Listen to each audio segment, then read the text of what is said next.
सोई नहीं अभी तक? तुम्हारे आने से पहले कभी सोई हूं क्या? ये अरूज कहाँ है? अरूज? उसको तो मैंने आंटी ने सीमा की तरफ ड्रॉप कर दिया। अरे वाह, कमाल हो गया सलमान। तुमने अरूज से शादी इसलिए की थी कि वो तुम्हें बिल्कुल भी टाइम ना दे? कैसी बातें कर रही है मॉम? हर लड़की अपने पेरेंट्स की तरह स्टे करने जाती है, इसमें बड़ी बात कौन सी है? सलमान, मुझे बीवियों की तरफदारी करने वाले मर्द बिल्कुल भी पसंद नहीं, और खास तौर पे माँ के सामने तरफदारी करने वाले।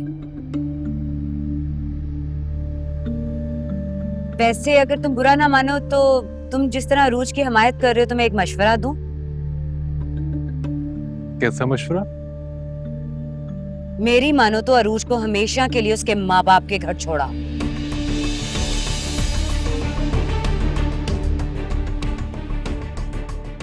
मतलब आप चाह रही हैं कि मैं अपनी बीवी को हमेशा के लिए उसके माँ बाप की तरफ छोड़ दूं? आप मजाक कर रही हैं। मजाक तो तुम्हारी जिंदगी बन गई है सलमान। पहले वो लड़की तुम्हें कहीं मिली, फिर तुमने उससे शादी कर ली, उसे घर ले आए, और अब घर से ऑफिस ले गए। मैं अरूज को थोड़ी देर में लेकर आता हूं। ठीक है सलमान, मेरी बात पर गौर जरूर करना।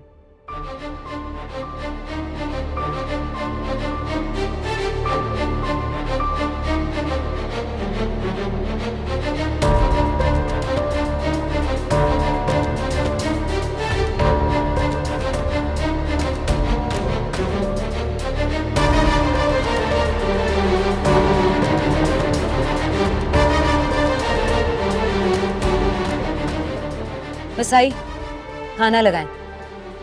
जी।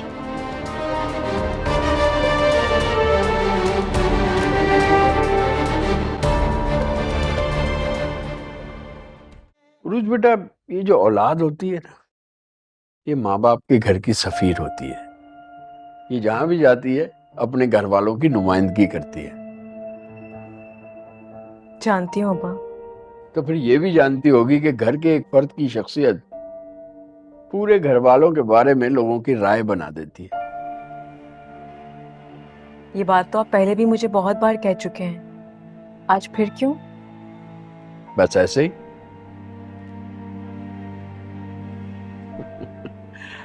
अच्छा बेटा, एक नसीहत सुन लो।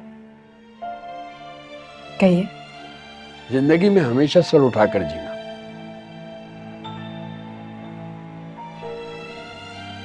और ये तभी मुमकिन है जब तुम्हारी अपनी शख्सियत मजबूत हो।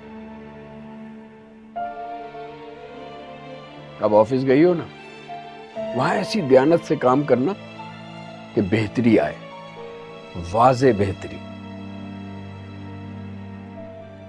मैं फाइनेंस देखती हूँ अब्बा। ईमानदारी और दयानतदारी बुनियादी शर्त है मेरे लिए। बिल्कुल, मैं यही कहना चाहता हूं। देखो, तुम अपने डिपार्टमेंट की सबसे ऊंची वाली पोस्ट पर हो। ये बड़ी जिम्मेदारी है। जहां रुपया पैसा इन्वॉल्व होता है, वहां लोगों को बेईमान होते देर नहीं लगती।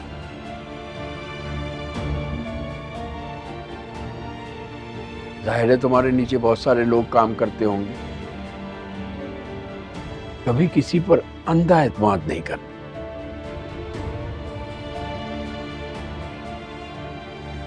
रुपए पैसे में चेक एंड बैलेंस बहुत जरूरी होता है। आप बिल्कुल ठीक कह रहे हैं। उसूलों और काम के मामले में मैं हमेशा सख्ती के कायल हूँ, और ये मैंने हमेशा आपसे सीखा है।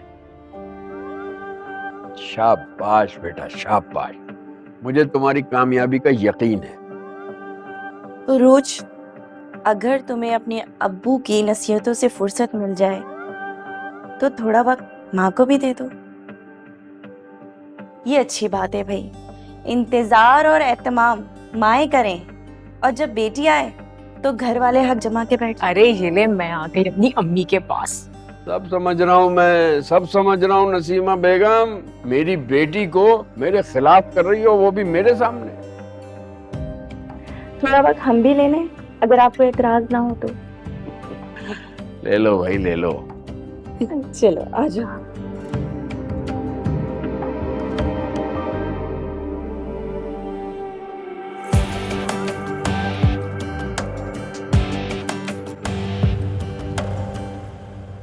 रिज भाई, आप अपनी बात मुकम्मल कीजिए, हिचकिचा क्यों रहे हैं?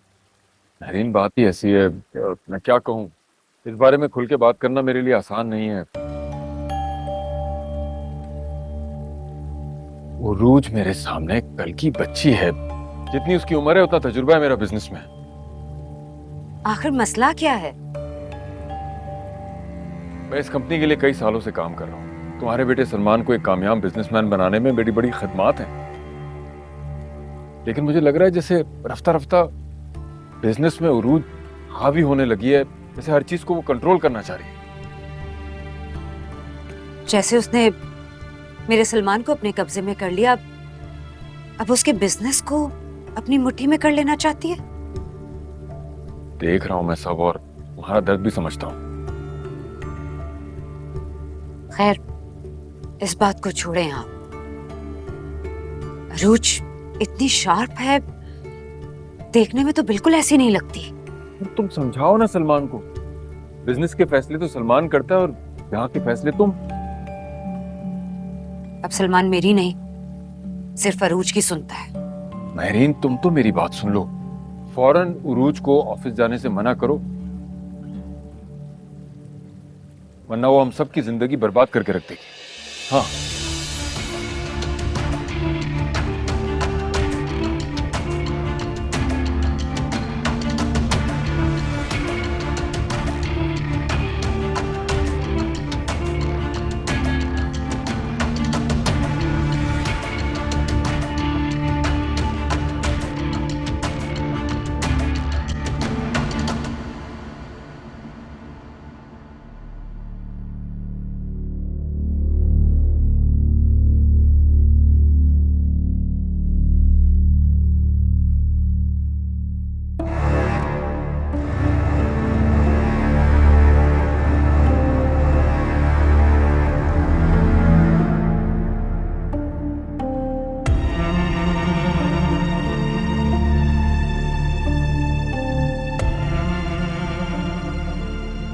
इदरीस, आप उरूज को क्यों रोकना चाहते हैं? अरे तुम समझ क्यों नहीं रही हो? जो कुछ हमने सोच समझ के सलमान के हवाले किया था, उसकी शराकतदार आ गई है। उरूज सारे ऑफिस पे कंट्रोल करना चाहती है। ऐसा कुछ नहीं है जैसा आप सोच रहे हैं। उरूज जो कुछ कर रही है वो सलमान के लिए ही कर रही है। और अगर मैं ये कहूं कि मुझे वो मुलाजमीन की तरह ट्रीट कर रही है तो? नहीं नहीं, उरूज ऐसा नहीं कर सकती। तो क्या मैं झूठ बोल रहा हूँ? नहीं, मैं ऐसा तो नहीं कह रही। तुमने तो ऐसे कहा जैसे मैं झूठ बोल रहा हूँ। अरे जो मैं कह रहा हूँ कि मुझे ठीक तरह ट्रीट नहीं कर रही, तो मैं सच कह रहा हूँ। इदरीस, आपको कोई गलतफहमी भी तो हो सकती है। उरूज बदतमीज नहीं हो सकती। ठीक है, जब वो मुझे बिजनेस से निकाल देगी ना, तब तो मैं यकीन आ जाएगा। ऐसा कुछ भी नहीं है, पता नहीं क्या क्या सोचते रहते हैं। आपको कामों में कोई गलतफहमी हो गई है बस।